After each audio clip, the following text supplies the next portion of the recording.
بسم الله الرحمن الرحيم.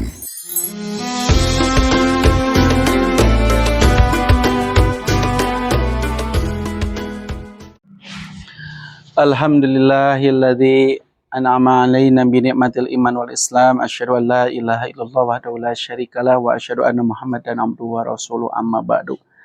Sahabat-sahabat semua yang dirahmati Allah Subhanahu wa taala, alhamdulillah ketemu kembali dalam acara Kurma Kultum Ramadan edisi yang ke-13.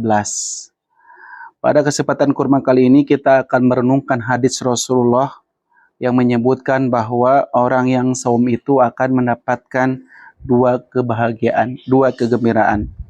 Hadis ini diriwayatkan oleh Imam Muslim dalam kitab As-Siyam, ya, bab Fadlus Siyam, hadis nomor 1151. Baginda Rasulullah pernah bersabda, diriwayatkan dari sahabat yang mulia Abu Hurairah, qala Rasulullah sallallahu alaihi wasallam, lis-shaimi farhatan. Bagi orang yang saum, kata Nabi, mendapatkan dua kebahagiaan, dua kegembiraan. Yang pertama, farhatun inda fitrihi. Yang pertama, kegembiraan saat dia berbuka puasa, berbuka saum. Yang kedua, wa farhatun inda liqa'i rabbih. Yang kedua, kebahagiaan ketika bertemu dengan Rabb-nya. Dua, bahagia ketika berbuka. Yang kedua, bahagia ketika bertemu dengan Tuhannya. Beliau kenapa menjelaskan bahwa orang yang saum itu mendapat dua kebahagiaan? Imam An-Nawawi menjelaskan bahwa kebahagiaan saat berbuka yang pertama itu disebabkan selesainya ibadah dengan sempurna. Dia bergembira karena sudah menyelesaikan ibadah yang diperintahkan oleh Allah Subhanahu wa taala. Dia senang dengan ibadah puasa ini. Dia bahagia dengan puasa ini. Ketika selesai, dia merasa bangga, dia merasa bahagia. Kemudian dia pun merasa gembira karena diperbolehkan menikmati kembali apa yang diharamkan saat berpuasa. Dia boleh kembali makan, dia boleh kembali minum, dia boleh kembali hubungan suami istri. Jadi kegembiraan inilah yang pertama yang dia dapatkan di dunia. Yang pertama, murni kebahagiaannya karena urusannya ibadah. Hatinya tenang ketika sudah melaksanakan ibadah dengan selesai, dengan tamat. Yang kedua, dia bergembira karena hidangan yang Allah siapkan ketika adzan maghrib. Ini merupakan kegembiraan saat di dunia. Adapun kegembiraan saat di akhirat, dia bergembira inda liqa'i rabbih, saat bertemu dengan Tuhannya. Kenapa? Karena Allah sudah menyiapkan pahala yang besar yang telah dijanjikan untuk orang-orang yang melaksanakan ibadah saum. Makanya kata Allah, kullu amal ibni Adam lahu. Setiap amal anak Adam itu untuknya, kecuali saum. Saum itu untukku, kata Allah, dan aku yang akan langsung membalas pahala saum itu. Maka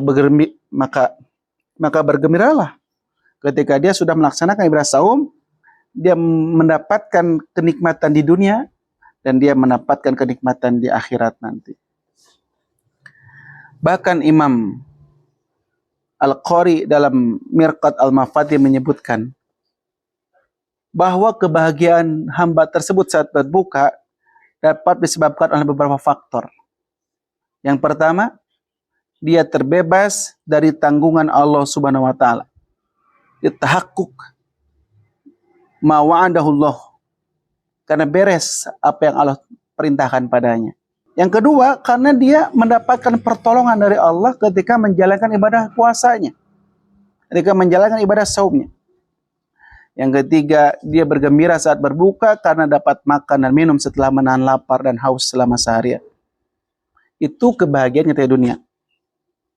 Sedangkan kebahagiaan di akhirat ketika bertemu dengan Tuhannya, dia meraih pahala yang besar yang diharapkan.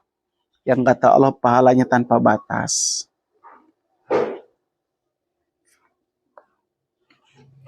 Ibnu Hajar Al-Asqalani mengatakan dalam kitab Fathul Bari, wa amma farhatun inna liqrabi fabima yajiduhu innallah sawabas siyam. Adapun kegembiraan dia di akhirat, kebahagiaan dia di akhirat saat bertemu dengan Allah, karena dia mendapatkan balasan karena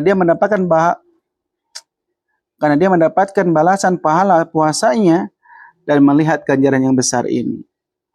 Jadi orang yang saum itu mendapatkan dua kegembiraan yang tidak didapatkan oleh orang-orang yang selain orang yang saum. Pertama, di dunia dia bahagia dengan berbuka puasanya. Yang kedua, di akhirat dia bergembira dengan pahala yang melimpah. Maka jika disimpulkan bahwa kebahagiaan saat berbuka ini adalah hal yang dinanti-nanti. Dia bahagia telah menyaksikan ibadah puasa dengan sempurna. Dia bergembira karena telah kembali diperbolehkan untuk menikmati yang sebelumnya diharapkan oleh Allah Subhanahu wa taala. Yang kedua, dia bergembira di akhirat ketika bertemu dengan Allah karena mendapatkan pahala yang luar biasa, pahala yang besar, pahala yang dia akan melihatnya langsung diberikan oleh Allah Subhanahu wa taala. Kita termasuk hamba Allah yang meraih kedua kebahagiaan tersebut melalui saum yang ikhlas dan sesuai dengan tuntunan baginda Rasulullah sallallahu alaihi wasallam. Demikian, mudah-mudahan bermanfaat. Akhirul kalam. Insyaallah kita ketemu kembali di acara kurma selanjutnya. Akhirul kalam, aqulu qouli hadza wa astaghfirullaha wa lakum. Assalamualaikum warahmatullahi wabarakatuh.